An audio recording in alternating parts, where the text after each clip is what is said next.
বাজার যাব। ঈদের বাজার এখনো হয়নি। আজকে 28 রমজান, 27 রমজানে তারাবি শেষ হয়ে গেল, আর তারাবি শেষ হচ্ছিল না, ওই জন্য যেতেও পারছিলাম না। দেখো আমি মশারিটা একটা বালিশের মধ্যে ঢুকিয়ে রাখলাম, মানে মশারিটাও নোংরা হবে না, বা বিছানার মধ্যে রাখলে সেটা দেখতে খারাপও লাগবে না, বালিশই মনে হবে। সবসময় চেষ্টা করি ওর দরকারি জিনিসগুলো এই ছোট্ট সাইড টেবিলের মানে ওয়ারড্রপগুলোই রাখার, কারণ হাতের কাছে যেন পাওয়া যায়, আর ছোট কাপড় তো খুঁজে পাওয়া যায় না। এই দিকে তাকাও, কই এদিকে এদিকে এইদিকে আব্বু গাছ।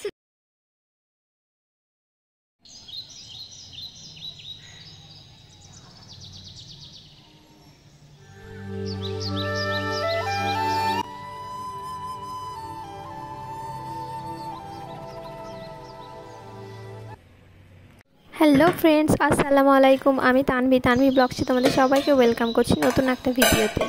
ভিডিওটা আমি শ্যুট করছি বেলা 10টা থেকে, আর 10টার সময় আমি চাটা খেয়ে নিয়েছি। এখন তো আমার একটু উঠতে বেলাই হয়, রোজার সময় যেহেতু ভোরে উঠি তাই একটু বেলা করেই উঠি। সকালে উঠে চা খাওয়া হয়ে গেছে, আর চা খেয়ে আগের দিনের যে দুধটা ছিল সেটার মধ্যে যেটা সর পড়ে গিয়েছিলো, সরটা আমি তুলে রেখে দিচ্ছি ঘি করব বলে, আর আজকে দুধটা জাল দিয়ে নিচ্ছি। আর দেখো ওইদিকের কাজ সারতে সারতে এদিকে বাবু উঠে গেছে ঘুম থেকে অনেকক্ষণই, তো ওকে ওর পাপা খেলা করছিল, ওর পাপা এখন একটু বাইরে চলে গেল।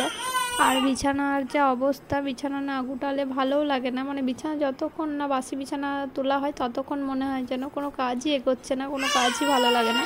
তাই সবার আগে বিছানাটাকেই তোলার চেষ্টা করি। তো ওকে নিচে শুয়ে রেখেছি, ও কেমন চেঁচাচ্ছে দেখো, ওর সাথে আমি গল্প করছিলাম আর বিছানাটা চেঁচাচ্ছি, মানে বিছানাটা গোছাচ্ছিলাম। মানে ও যদি কাঁদতে শুরু করে দেয় তো আমার কাজটা আর হবে না, তাই ওর সাথে গল্প করছিলাম। তো মাঝে মাঝে রেগেও যাচ্ছিলো, ওর সঙ্গে মানে থাকা হচ্ছিল না তার জন্য। আর এখানে দেখো আমি মশারিটা একটা বালিশের মধ্যে ঢুকিয়ে রাখলাম, মানে মশারিটাও নোংরা হবে না, বা বিছানার মধ্যে রাখলে সেটা দেখতে খারাপও লাগবে না, বালিশই মনে হবে। আর এই বুদ্ধিটা আমি শিখেছি আমার বড় খালার কাছ থেকে, তো বেশ ভালো বুদ্ধি। এই ভিডিওটা যেদিন শ্যুট করি সেদিন ছিল 28 রমজান। 28 রমজান আমরা গিয়েছিলাম ঈদের বাজার করতে। এতদিন বাজার করতে যাওয়া হয়নি, কারণ আমরা যেহেতু যাব রাত্রে বাজার করতে, আর রাত্রে বাজার করতে গেলে রাত্রে তারাবির নামাজ আছে, তারাবি ফেলে তো যাওয়া যায় না, খতম তারাবি আছে, তো সেটা ফেলে তো আর যাওয়া যায় না। তাই আজকে তারাবি খতম হয়ে যাবে, খতম তারাবি যেটা সেটা শেষ হয়ে যাবে, তো তার জন্য আজকে রাত্রেই বেরোবো। আর ভিডিওটা দেখতে দেখতে যারা এই পর্যন্ত চলে এসেছো তাদের কাছে ছোট্ট একটা রিকোয়েস্ট করব, আমার ভিডিওটা ভালো লাগলে একটা লাইক করে দিও, আর পুরো ভিডিও জুড়ে আমার পাশে থেকো। আর তোমরা কিন্তু চাইলেই আমার চ্যানেলটা সাবস্ক্রাইব করে আমার পাশে থেকে যেতে পারো। আমি আমার এই চ্যানেলে সারাদিনের কাজকর্মগুলো শেয়ার করি তোমাদের সঙ্গে, আর আমার বাবু ছোট ছোট টিপসগুলো তোমাদের সঙ্গে একটা দুটো করে শেয়ার করছি, আশা করি তোমাদের কাজে লাগতে পারে। আর আমার ভিডিওটা তারপর আর কন্টিনিউ করা হয়নি, আমি আবার ভিডিওটা শুরু করেছি ঠিক দুপুরের দিক করে, দুপুর বলতে 3টের দিক করে, কারণ বাবু সত্যিই জ্বালাচ্ছিল। তো আমার কাজ কোনো রকমের রান্না বান্না সেরেছি, আর এখানে আমি এখন এসেছি কাপড় গোছাতে। ওর যে কাপড়গুলো আমি কিভাবে গোছাই বা কিভাবে অর্গানাইজ করে রাখি সেটাই তোমাদের সঙ্গে শেয়ার করছি। এখন ওর হিসুটা একটু কমেছে, আর আমি সারাদিন যেহেতু প্যাম্পাস পরাই না, তো সারাদিনের মধ্যে অনেক প্যান্টেরও দরকার হয়, আর অনেক ছোট ছোট কাপড়ের টুকরোরও দরকার পড়ে, মানে যেটাকে আমাদের ভাষায় ফালিয়া বলি আর কি। তো ওগুলো তো সবসময় লাগে, তার জন্য ওগুলো মানে ভাঁজ করে একটা ছোটো বাস্কেটের মধ্যে রাখি, এক সাইডে ফালিয়াগুলো রাখি আর এক সাইডে ছোটো ছোটো প্যান্টগুলো রাখি। তোমাদের ওখানে আঞ্চলিক ভাষায় ছোটো কাপড়ের টুকরোগুলোকে কী বলে আমাকে জানিও কমেন্টে। আমি এই ছোট্ট বাস্কেটের মধ্যে রাখি, কারণ মানে সব সময় তো দরকার পড়বে এগুলো, তো খুঁজে বেড়াতে যেন না হয়, তো তার জন্য এগুলো রাখি। আর যেগুলো একটু ভালো তো সেগুলো মানে গুছিয়ে আমি একটা ছোট্ট ওয়ার্ড্রপ আছে, মানে সাইড টেবিলে যে ওয়ার্ড্রপটা আছে ওখানে ভরে রাখি। আর এই যে এত গরম পড়েছে, গরমে তো হাতওয়ালা জামা পরানোই যাচ্ছে না, সব মানে হাত কাটা জামাগুলো পরাতে হচ্ছে। আর বাবু যেহেতু সিজারের বাচ্চা, সবাই বলে সিজারের বাচ্চা ঘামে বেশি, তো জানি না এত পরিমাণে ঘামছে এখন থেকে, তো আমার টেনশন হচ্ছে যে পরে মানে এরপরে যখন আরও গরম পড়বে কী যে অবস্থা হবে। এখন থেকে প্রচণ্ড পরিমাণে ঘামছে ও। তো আমি এইখানের মধ্যে বাবু সব কাপড়গুলো রাখি, দেখো কেমন মানে কাপড় টানাটুনি করে নিয়ে তারপরে কেমন হয়ে গেছে, তো ভাবলাম তোমাদের সঙ্গে শেয়ার করি। আর এই ছোট্ট ওয়ার্ড্রপটা গুছিয়েও নিই, বাবু যেহেতু মানে অর্ডিনারি পরা জামা কাপড়গুলো এখানেই রাখি, ভালো জামা কাপড়গুলো বড় আমারও ওয়ার্ড্রপে রাখি ওখানে, তো এগুলো এখানেই গুছিয়ে রাখছি, হাতের কাছে সবসময় পাওয়া যাবে। এই দেখো এগুলো শীতের, তো এগুলো তো আর ফুল প্যান্ট এখন আর পরা হবে না, তার জন্য এগুলো ভেতর দিয়ে রেখে দিচ্ছি। কারণ যখন বৃষ্টি টিষ্টি হয় যদি মাঝে, তো তখন এগুলো হয়তো দরকার পড়তে পারে, ওগুলো ভেতর দিয়ে রেখে দিচ্ছি। এখন তো ওয়েদারের কথা বলা যায় না, যে গরম মানে যে শুধু গরমই থাকবে তার কোনো মানে নেই, কিছুদিন পরে আবার বৃষ্টি হলে ওয়েদারটা ঠান্ডা হয়ে যাবে, তাই ওগুলো হাতের কাছেই রাখছি। আর যেগুলো একদমই পাতলা সেগুলো উপরে রাখছি, যেন হাত বাড়ালেই পেয়ে যাই। আর এক সাইডে রেখেছি ছোট্ট ছোট্ট কাঁথাগুলো। এতটা পরিমাণে ও ঘামে যে ও হাতওয়ালা গেঞ্জিগুলো পরবে, মানে হাত বলতে হাফ হাতা গেঞ্জিগুলো, সেগুলোও পরতে পারে না, এখন শুধুমাত্র বগল কাটা জামা কাপড়ই বেশি পরে। তো ওগুলো এক সাইডে রেখে দিলাম, খুব বেশি দরকার পড়ে না ওগুলো এখন ওর। আর প্যান্টগুলো একদম সামনেই রেখে দিয়েছি, প্যান্টগুলো যেহেতু বেশি দরকার পড়ে। জামাও খুব বেশি দরকার পড়ে, এখন প্রচুর ঘামছে ও, আর জামা মানে গায়ে পরিয়ে রাখা ভালো নয়। আমি সবসময় চেষ্টা করি ওর দরকারের জিনিসগুলো এই ছোট্ট সাইড টেবিলের মানে ওয়ারড্রপগুলোই রাখার, কারণ হাতের কাছে যেন পাওয়া যায়, আর ছোট কাপড় তো খুঁজে পাওয়া যায় না। আর এই তো বিকেলে আমরা এসেছিলাম ছাদে গাছগুলোই পানি দিতে, তো গাছে একদমই পানি দেওয়া হয় না। আজকে এসেছিলাম ছাদে, ভাবলাম বাবুকে একটু ছাদে নিয়ে যাই, বাবুরও মনটা ভালো হবে। তোর পাপাও গাছগুলোই পানি দিচ্ছিল, আর আমরা একটু ছাদে ঘুরছিলাম। এইদিকে দেখো, ফোন দেখো।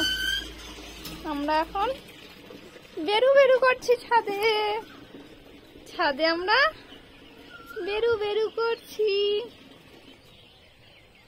রাম পাম পাম, রাম পাম পাম।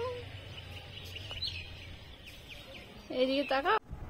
এখন আমি হব রেডি, কারণ ঈদের বাজার যাব। ঈদের বাজার এখনো হয়নি, আজকে 28 রমজান, 27 রমজানে তারাবি শেষ হয়ে গেল, আর তারাবি শেষ হচ্ছিল না, ওই জন্য যেতেও পারছিলাম না, কারণ ও তারাবি পড়তে। এবার ঈদের বাজার দিনে যেতে একদমই ভালো লাগে না, আর এখন যা গরম পড়েছে,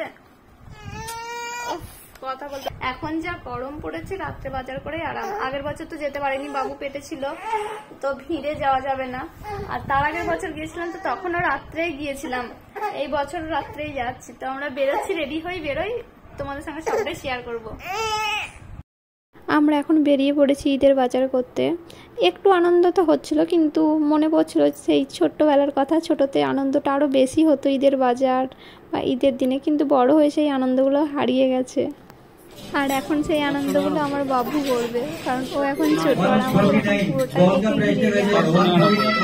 এসে প্রথমে বাবুর জামা কাপড়গুলো কিনছি। মা আব্বুরা এরকমই হয়, প্রথমে এসে ছেলে মেয়েদের জিনিসগুলো পছন্দের কিনে, তারপরে নিজেদেরগুলো কিনে। এখন যেহেতু ঈদের বাজার আবার সেলের বাজার, তো দুটোই চলছিল, বাজারে ভিড়ও প্রচুর ছিল, আর নতুন নতুন অনেক কালেকশন এসেছিল, যেটা দেখছিলাম মনে হচ্ছিল যেন নিয়ে নিই, কিন্তু সব তো আর নেওয়া যায় না। আর মেয়েদের কালেকশন বেশি সুন্দর সুন্দর ছিল, তো আমি ছেলেদের কিনতে গিয়ে মেয়েদেরগুলোই দেখছিলাম বেশি। দেখো কত কিউট কিউট ছিল না জামাগুলো, মনে হচ্ছিল যেন মেয়েদের জামাগুলোই কিনছি, কিন্তু আমার তো আর মেয়েদের জামা কিনে কোনো লাভ নেই। হ্যাঁ, এখানে আমার হাজব্যান্ড পেমেন্ট করছিল, আর আমি ভাবলাম যে বাবুর সাথে কিছু ছবি তুলি, তো ও আমার দিকে তাকাচ্ছিলই না, ঘুরতে পেয়েছে, এমনকি ও খেতেও চায়নি, খিদেও ওর লাগেনি, ঘুরতে গেলেও আর কিছু চায় না, সব ভুলে যাই ও। এখানে সবাই পাঞ্জাবির কাপড় পছন্দ করছিল, আমার ভাসুর, আমার যা, আমরা সবাই একসাথে এসেছিলাম, আর বেশ মজা হয়েছে সবাই মিলে। বাজার কমপ্লিট, এখন বাড়ি ফেরার পালা। বাড়ি ফিরতে আমাদের 11টা বেজে গিয়েছিল।